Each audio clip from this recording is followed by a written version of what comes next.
तळोदा येथील मध्यवर्ती प्रशासकीय इमारतीच्या सभागृहात या डाकेण प्रबोधन संवाद यात्रेचे पोलीस पाटीलांची परिषद घेऊन उद्घाटन करण्यात आले।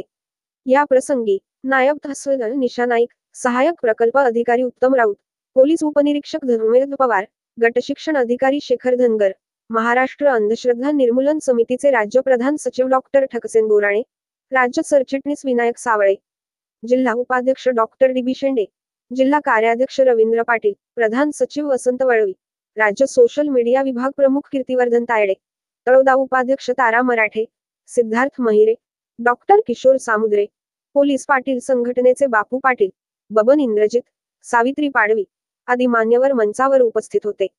मान्यवरांच्या हस्ते पाण्याद्वारे दिवा प्रज्वलित करून प्रबोधन यात्रेचे उद्घाटन करण्यात आले। आपल्या उद्घाटन मनोगतक पोलीस उपनिरीक्षक धर्मेंद्र पवार यांनी समाजातून डाकेण प्रथा निर्माणासाठी पोलीस पाटलांची भूमिका महत्त्वाची असल्याचे सांगितले। गटशिक्षणाधिकारी धनगर यांनी विद्यार्थ्यांच्या मनात वैज्ञानिक दृष्टिकोन निर्माण करण्यासाठी शिक्षणाद्वारे प्रयत्न करून समाजातील अनिष्ट रूढी परंपरा दूर करण्यासाठी प्रबोधन आवश्यक असल्याचे त्यांनी सांगितले।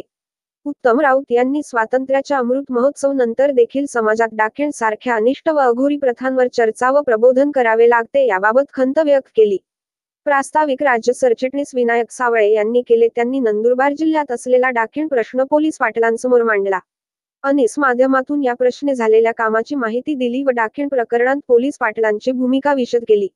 डॉक्टर गोराणे यांनी डाकेण केवळ आदिवासी भागातच नाही तर महानगरांमध्ये सुद्धा आढळून येत असल्याचे सांगितले।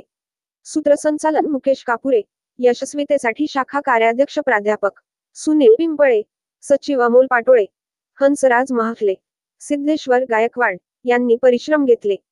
आदिवासी आवाज न्यूज नंदुरबार जिल्हा चॅनलला सबस्क्राईब करा।